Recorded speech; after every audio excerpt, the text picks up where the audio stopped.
Shalom, kita akan kembali sama-sama mendengarkan kebenaran firman Tuhan dan renungan terbitan Suluh Injil.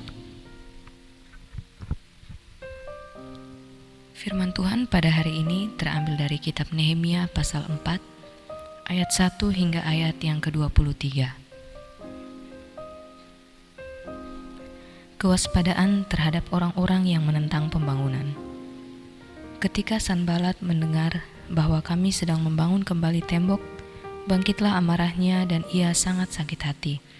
Ia mengolok-olokkan orang Yahudi dan berkata di hadapan saudara-saudaranya dan tentara Samaria, "Apa gerangan yang dilakukan orang-orang Yahudi yang lemah ini? Apakah mereka memperkokoh sesuatu? Apakah mereka hendak membawa persembahan? Apakah mereka akan selesai dalam sehari? Apakah mereka akan menghidupkan kembali batu-batu dari timbunan puing yang sudah terbakar habis seperti ini?" Lalu berkatalah Tobia, orang Amon itu yang ada di dekatnya, "Sekalipun mereka membangun kembali, kalau seekor anjing hutan meloncat dan menyentuhnya, robohlah tembok batu mereka. Ya Allah kami, dengarlah bagaimana kami dihina.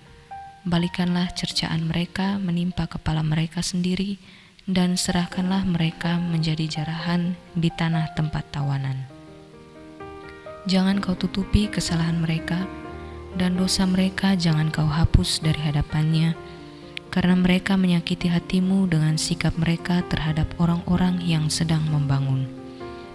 Tetapi kami terus membangun tembok sampai setengah tinggi dan sampai ujung-ujungnya bertemu, karena seluruh bangsa bekerja dengan segenap hati." Ketika Sanbalat dan Tobia serta orang Arab dan orang Amon dan orang Asdod mendengar bahwa pekerjaan perbaikan tembok Yerusalem maju dan bahwa lubang-lubang tembok mulai tertutup, maka sangat marahlah mereka. Mereka semua mengadakan persepakatan bersama untuk memerangi Yerusalem dan mengadakan kekacauan di sana. Tetapi kami berdoa kepada Allah kami dan mengadakan penjagaan terhadap mereka siang dan malam karena sikap mereka. Berkatalah orang Yehuda, "Kekuatan para pengangkat sudah merosot dan puing masih sangat banyak. Tak sanggup kami membangun kembali tembok ini." Tetapi lawan-lawan kami berpikir mereka tidak akan tahu dan tidak akan melihat apa-apa sampai kita ada di antara mereka, membunuh mereka dan menghentikan pekerjaan itu. Ketika orang-orang Yahudi yang tinggal dekat mereka sudah 10 kali datang memperingatkan kami, mereka akan menyerang kita dari segala tempat mereka. Maka aku tempatkan rakyat menurut kaum keluarganya dengan pedang, tombak dan panah di bagian-bagian yang paling rendah dari tempat itu, di belakang tembok, di tempat-tempat yang terbuka. Kuamati semuanya, lalu bangun berdiri dan berkata kepada para pemuka dan para penguasa dan kepada orang-orang yang lain, "Jangan kamu takut terhadap mereka. Ingatlah kepada Tuhan yang maha besar dan dahsyat, dan berperanglah untuk saudara-saudaramu, untuk anak-anak lelaki dan anak-anak perempuanmu, untuk istrimu dan rumahmu." Ketika didengar musuh kami bahwa rencana mereka sudah kami ketahui dan bahwa Allah telah menggagalkannya, maka dapatlah kami semua kembali ke tembok, masing-masing ke pekerjaannya. Sejak hari itu sebagian daripada anak buahku melakukan pekerjaan, dan sebagian yang lain memegang tombak, perisai dan panah, dan mengenakan baju zirah, sedang para pemimpin berdiri di belakang segenap kaum Yehuda yang membangun di tembok. Orang-orang yang memikul dan mengangkut melakukan pekerjaannya dengan satu tangan dan dengan tangan yang lain memegang senjata. Setiap orang yang membangun bekerja dengan berikatkan pedang pada pinggangnya, dan di sampingku berdiri peniup sangkakala. Berkatalah aku kepada para pemuka dan para penguasa dan kepada orang-orang yang lain, "Pekerjaan ini besar dan luas, dan kita terpencar pada tembok yang satu jauh daripada yang lain. Dan kalau kamu mendengar bunyi sangkakala di suatu tempat, berkumpullah ke sana mendapatkan kami. Allah kita akan berperang bagi kita.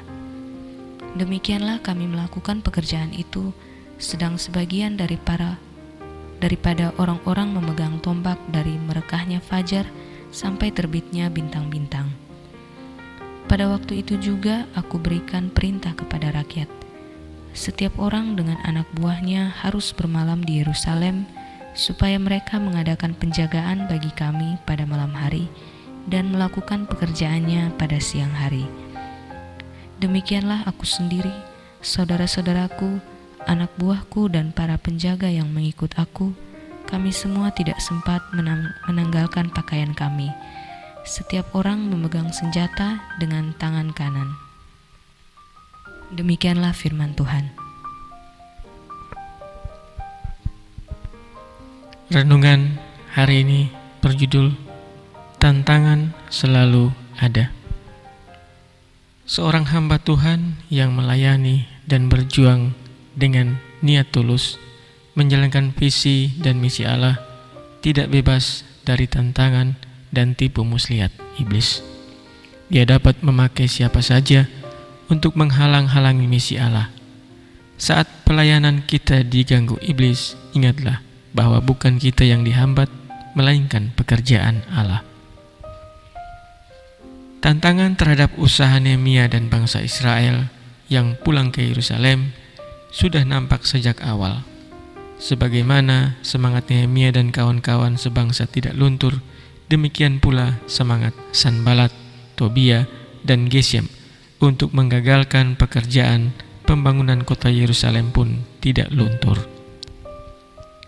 Nehemia mengetahui olok-olokan mereka.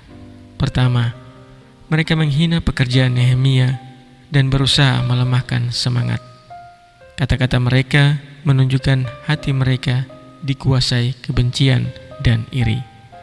Respon Nehemia adalah mendoakan mereka, menyerahkan hinaan mereka kepada Allah dan memohon keadilan Allah atas mereka.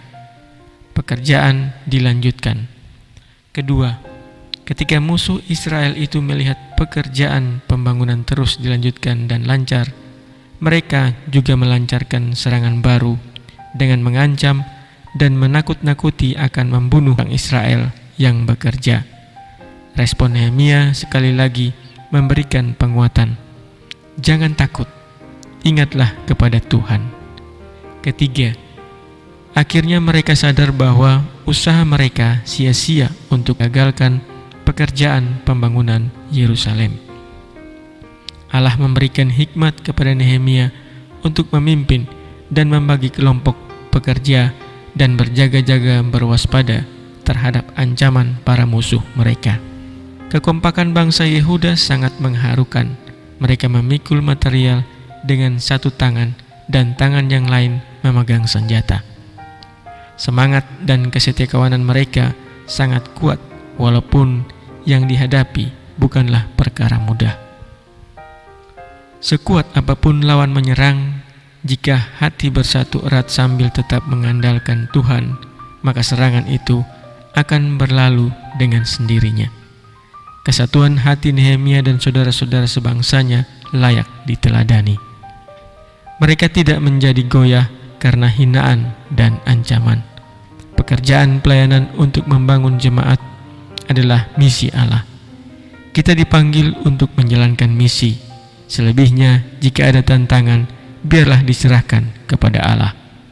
Gereja hari ini juga menghadapi tantangan, namun kisah Nehemia mengingatkan bahwa gereja tidak akan hancur dan gagal karena ada iblis menyerang atau kita meninggalkannya.